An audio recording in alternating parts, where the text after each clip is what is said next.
Hey, kia ora whānau. Welcome back to Kaitiaki Māra Kai. Look at that, chicken's eating up all the worms in my mat. Anei titiro. Look at this. Here's my my worm farm, and notice how it's dropped down.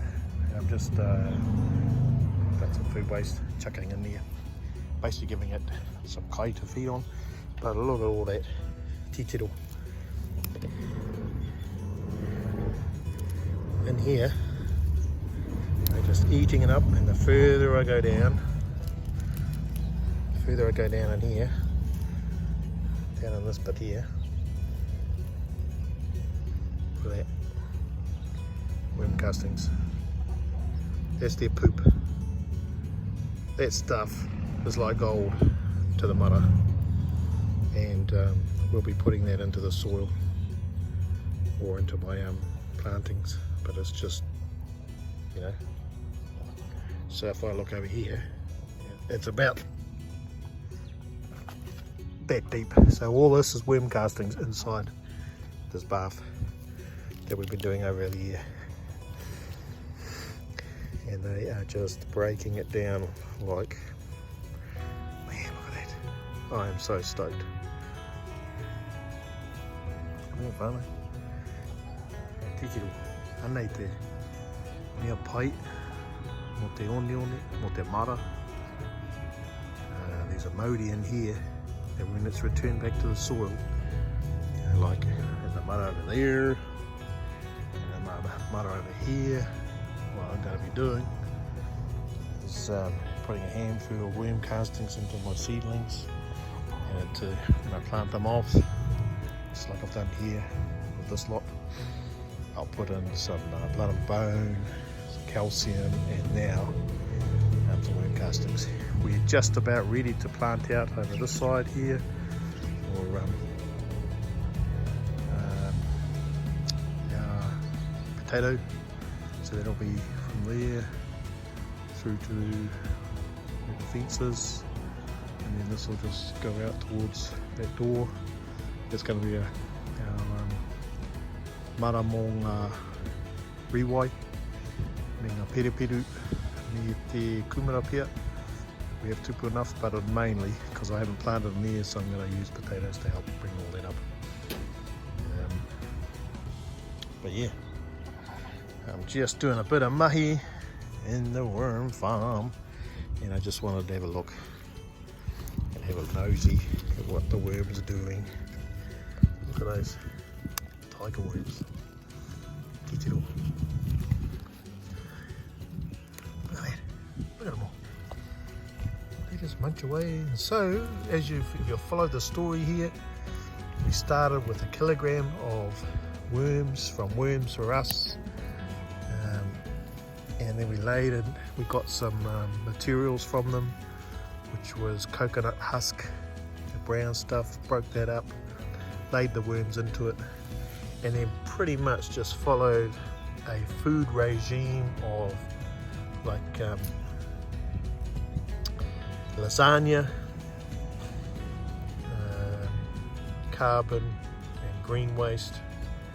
So brown, green, and layer by layer, and a bit of grass clippings, but in here, so the worms just get in and eat it. Man, this is awesome. Look at that.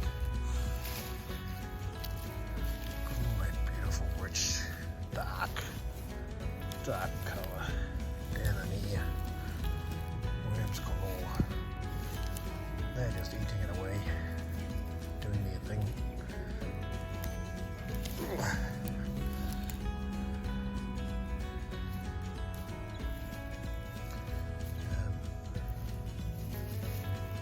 Just breaking it all up.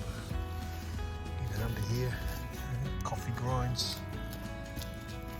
Well, oh, titiro ina. Look at them all. Munching away. Yeah, they'll go hiding because they're getting exposed, and they'll disappear very quickly. Look at them all. All that brown stuff is worm poos. You know, you can do this yourself, whānau. You can think about what you do with all your garden waste, your kitchen waste. Create a worm farm, and then just start oh, look at that. Man, I'm stoked. I'm stoked. Look at all that browns. Look at all the worms. Yeah, so this bath is now full of worms doing what they need to do to create worm castings. And it's a machine, 24/7. You know? Sometimes we talk about environmental things, health, and you know, there's a problem in the environment. It's only a problem if you don't do anything. You know, you just sit around and moan. Get in the garden, do something. You know, this is one way. We're breaking up all the organic stuff and allowing the worms to eat it. We'll put it back into the garden. You know, and the carbon, you can put that into the soil, just planting stuff. And I actually, you know what? He wero tēnei mō ngā hahi o ngā hahi e riri o Aotearoa. You know all that green stuff you have around your churches? How about you plant it out? Put some trees in there, put some vegetables in there. Because, man, I've been around a lot of churches and there's grass everywhere. And that's one of my little bugbears about the spaces we have. We've got an opportunity, we can actually turn some of that green space that we have into a mara. It's called downloading. If you search up download in regards to carbon, those plants there, they're actually taking carbon out of the atmosphere and putting it into the soil, and you can actually store it. And if you actually get enough people doing that, you can actually reverse the so-called carbon problem in the atmosphere and reduce it in 30 years. 30 years, and we've got no problem. And so it's just rethinking about what we do with our lawns and what we do about how we plant and grow gardens around the place. Sure, we need to feed the population, but if everyone actually did a little bit of mara themselves, like a worm farm, like back out here, instead of having all these beautiful green lawns. Now I've had lawns in my time, but now we've got an opportunity to actually do something for the environment. So yeah, anyway, it's actually not that hard.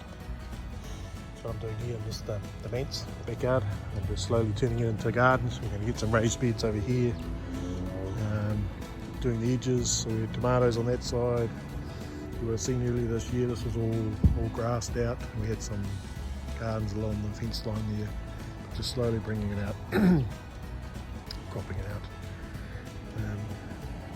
to vegetables as we're doing. Anyway, that's enough of me rambling. Here's our worm farm. And I'll actually put on a little, at the end of this, one of the reasons why we are doing this in regards to the Māra Kai, Kaitiaki Māra Kai up north here. I went into a garden, I went into a supermarket down in Tamaki Makaurau and had a look at some of the prices for food there. And it's crazy. You know, that'll follow after it. Particularly when you look at things like cabbages and along here we've got bok choy. So we've been eating that since it was ready to be harvested, and we just pluck off the eaves on the round out, and it grows some more in the middle.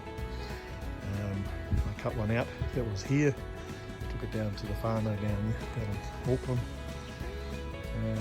But there's some plants like silver beet and bok choy, and even the broccoli. I just cut the centre out, and now you can see them growing around the edges, little broccoli. So they just keep producing. So whānau. Food security and sustainability.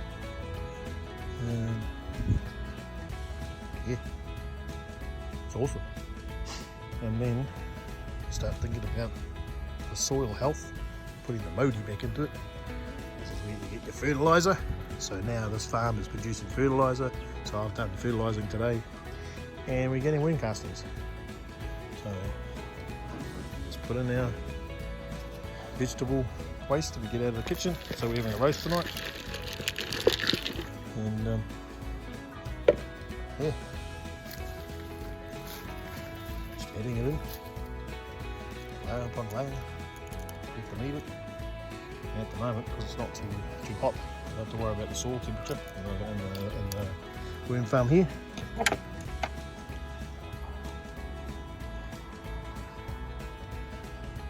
the time. Yummy. Yeah, kia ora whānau, Kaitiaki Māra Kai here. I'm in a supermarket in Auckland, and I'm just blown away by the prices of the food here, particularly the vegetables.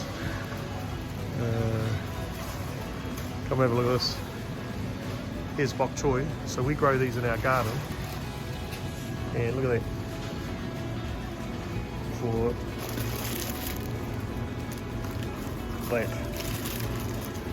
So you can buy seedlings for $3.99 with 6 in it, and here's just one meal. It's pretty crazy, really. So we've got to find ways of getting back into food security and sustainability.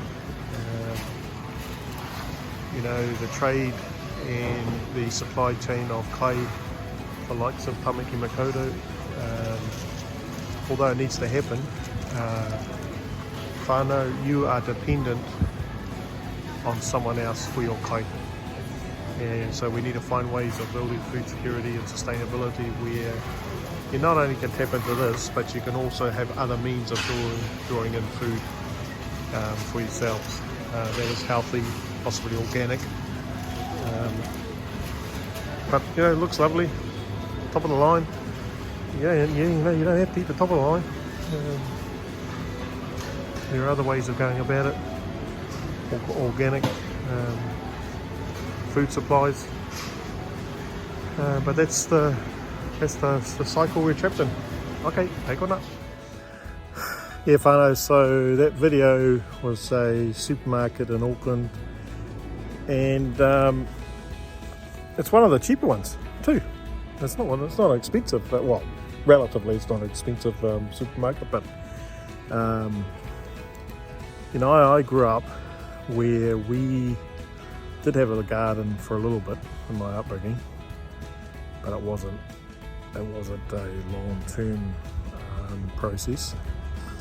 And the way the system functions is you go to school, get a good education. If you're lucky, you go to university or a polytech, get some sort of degree or trade, and then you jump into the next phase. You join the workforce, wherever that might be, wherever the work is, find work, pay your taxes, and then you start a life journey of, let's say, 40 years, 50 years of getting up, going to work, getting up, going to work, getting up, going to work. And in between that, finding food to eat, survive, pay a mortgage, pay the bills, have a bit of entertainment. Now,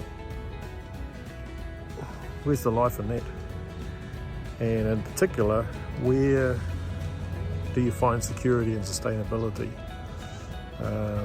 in that process, particularly around food? I'm shocked at the way the developments are going up in Auckland. 25,000 people moved into Mangere last year, and the housing developments that's gone around there, and socially there's problems. There's a struggle going on, and it's all about employment. It's all about trying to get as many people into the cities for workforce planning and development and so forth. But it's actually not for your benefit. It's for other people's benefits. It's for those who own the businesses, those who own the trades, it's for other people. It's for you to get taxed so the government can do whatever it needs to do. We kind of need to wake up a little bit from the perspective of, if you're totally reliant on infrastructure and logistics without any thought to other planning, and this came out in the COVID experience. How many people are tied to the supermarkets and lined up out of the supermarkets for all their resources. One way to help that is think about food security and sustainability. What does it mean for you to have secure food? You know where it's come from, you know that it's healthy, and if you're in the organic space, which we're trying to do here, hua parakore, kaupapa, healthy food, healthy people, healthy food, and healthy communities. So what does food security mean to you? Sure, we had to go to shop. It's part and parcel of the whole way the whole system's set up. But you know, the first supermarket in New Zealand was in 1958. Before that, we used to have our own gardens. And maybe it's time to get back to that. Now, we have to get quite creative, particularly if you're living in an apartment, living in Auckland. You have to think about, okay, how do I now think about a mara when I'm living in an apartment, or I've got small spaces, verticals. Maybe one of your rooms turns into a garden process, and maybe the produce and the income that you generate from that room and the garden stuff pays for that extra room type of stuff. So we have to get creative at it. But up here in Kaikui, we are marginalised. We're wanting to encourage whānau with their own backyard gardens and grow stuff like that. Find ways of doing it. And partnering up with each other. You know, sharing resources, sharing mara, sharing kai. And as you'll see, you know, this is a bit of a rant. But I just, you know, we've got to find ways of being sustainable outside the system. So if the system crashes again like it did over COVID, we're all going to be back where we were. If we haven't learned anything about COVID, we need to be stronger communities, integrated in the sense of being able to support each other, know your neighbours, but food security and sustainability, and also water, fresh water resources. All right, anyway, thanks for watching, and sorry if this rant's annoyed you. Please forgive me. Happy gardening, everyone. Okay, hei kona.